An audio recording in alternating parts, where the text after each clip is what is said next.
Hey, so today I'm going to be talking about capitalism, its history, how it works, the pros and cons, and why young people seem to hate it so much. Let's get started.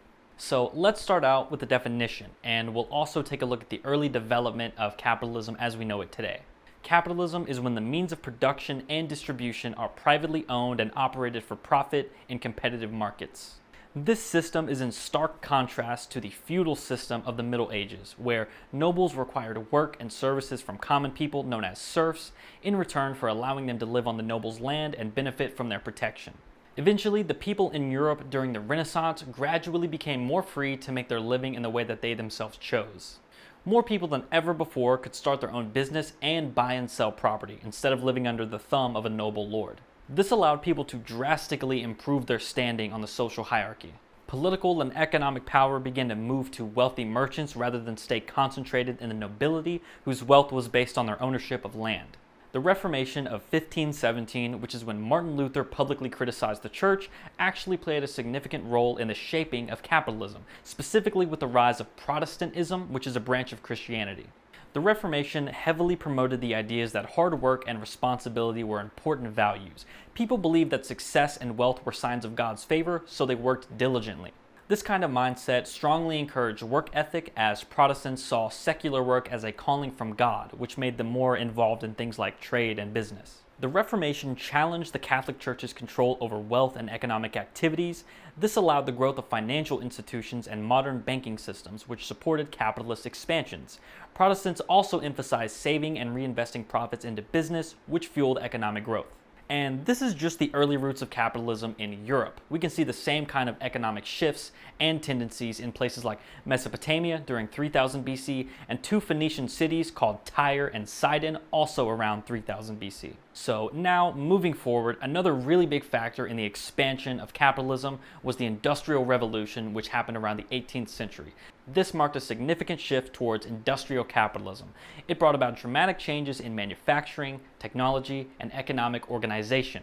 Capitalists invested in factories, machinery, and innovations, leading to increased productivity and the growth of market economies. The founders of the United States were heavily influenced by Enlightenment thinkers like John Locke and Adam Smith. These philosophers had ideas of individual liberty, limited government, and economic freedom. Their writings emphasized the importance of property rights and the idea that individuals should be free to pursue their own economic interests without government interference. Some other prominent thinkers who greatly influenced the development of capitalism here in the United States are people like Alexander Hamilton, James Madison, Thomas Jefferson, and Benjamin Franklin. So there are a few different types of capitalism, one of which I'm going to talk about is laissez-faire capitalism. Laissez-faire is a French term, the translation meaning let the people do as they choose.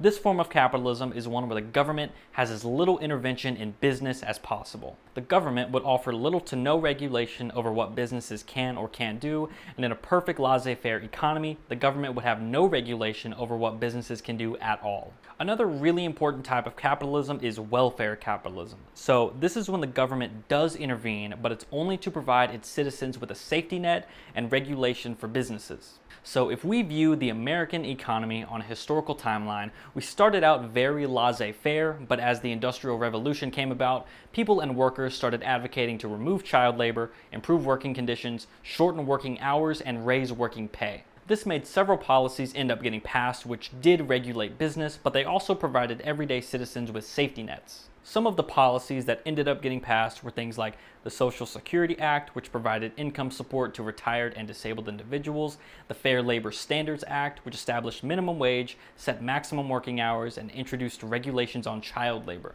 the National Labor Relations Act, which protected the rights of workers to form unions, the Occupational Safety and Health Act, which formed OSHA to enforce workplace safety regulations, two antitrust laws which were implemented to regulate businesses. These were known as the Sherman Antitrust Act and the Clayton Antitrust Act.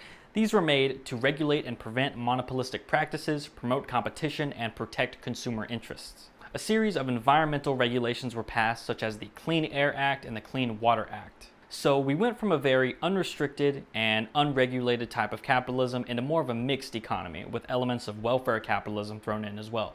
We realized that while we do value economic freedom, the government does have a role to play in everyday business to prevent unfair practices. The government feels safe to remain fairly hands-off because it trusts that supply and demand among everyday people will regulate itself.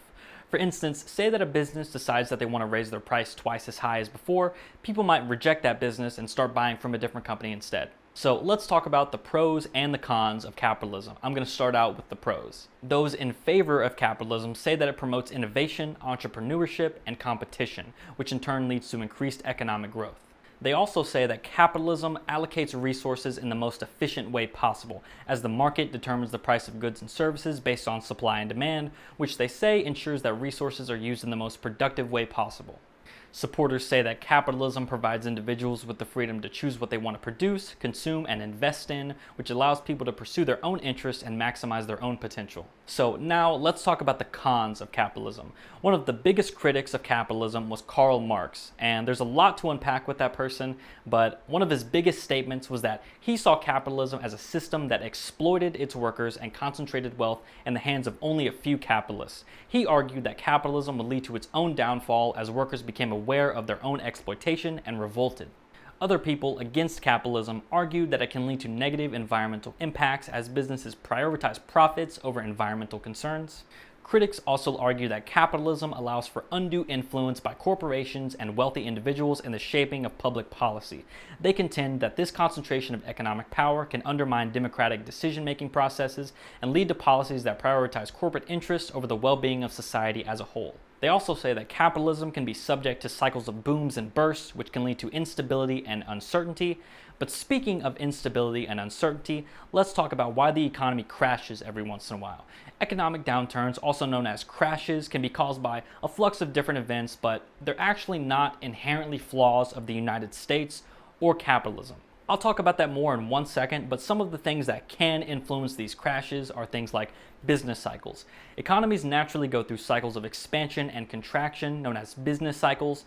These are driven by various factors, including changes in consumer spending, investment levels, government policies, and global economic conditions. Periods of expansion are always followed by periods of contraction, which lead to recessions or crashes. Another factor in these crashes are speculative bubbles.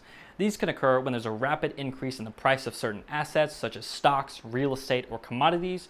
This is driven by investor enthusiasm and expectation of future gains. However, these bubbles are often unsustainable and can burst, resulting in a significant drop in asset price. Another big variable in these crashes is financial sector instability. The banks and other financial institutions play a crucial role in the economy. When there are issues related to excessive risk-taking, inadequate regulation, or the mismanagement of financial instruments, this can lead to financial crises. These crises can disrupt the normal functioning of the financial system and have significant negative impacts on the broader economy.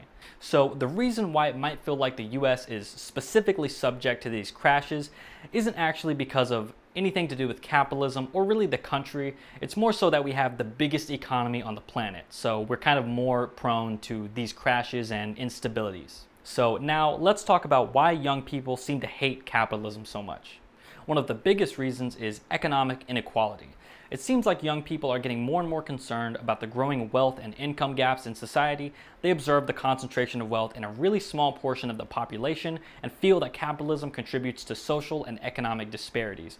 This inequality can limit opportunities and create a sense of unfairness, leading to negative perception of the system. Young people are also losing trust in institutions. Growing up in an era of financial crises, corporate scandals, and political corruption, young people seem to have lost trust in traditional institutions, including large corporations and especially the government. This lack of trust certainly extends to capitalism as an economic system, leading to lots of negative perception and a significant rise in young people supporting socialism. Younger generations prioritize environmental sustainability and are more aware of the ecological impact of human activities. Some argue that capitalism's emphasis on economic growth and profit can lead to environmental degradation and climate change, which raises concern among environmentally conscious individuals. Another really big factor here is social justice and ethical considerations. It seems like younger people are starting to place a stronger emphasis on social justice issues like racial inequality, gender discrimination, and workers' rights. They may view capitalism as perpetuating systemic injustices or exploitative labor practices, which could contribute to their dissatisfaction with capitalism.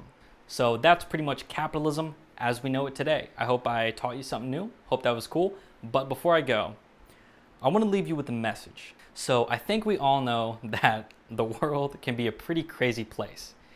But if there's anything that you'd like to see changed, if there's anything that you don't want to settle for, you do not have to settle for that. And I really mean that. I really, really encourage you to get involved in activism.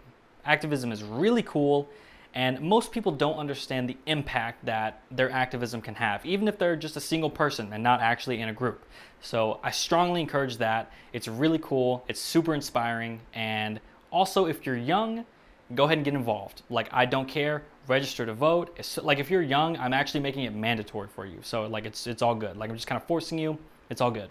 And listen, as someone who's lazy as shit, I think activism is super cool, and even I would encourage you to register to vote, get involved in activism, anything like that. Also, hold your state representatives accountable, please God, because they serve you, and if you don't like what they're doing, you can tell them, right? Because they want to stay in power and stay elected, and to do that, they need to listen to what you're saying. So please don't be afraid to voice your opinion, okay? So that was Capitalism. Thank you so much for watching. Love you.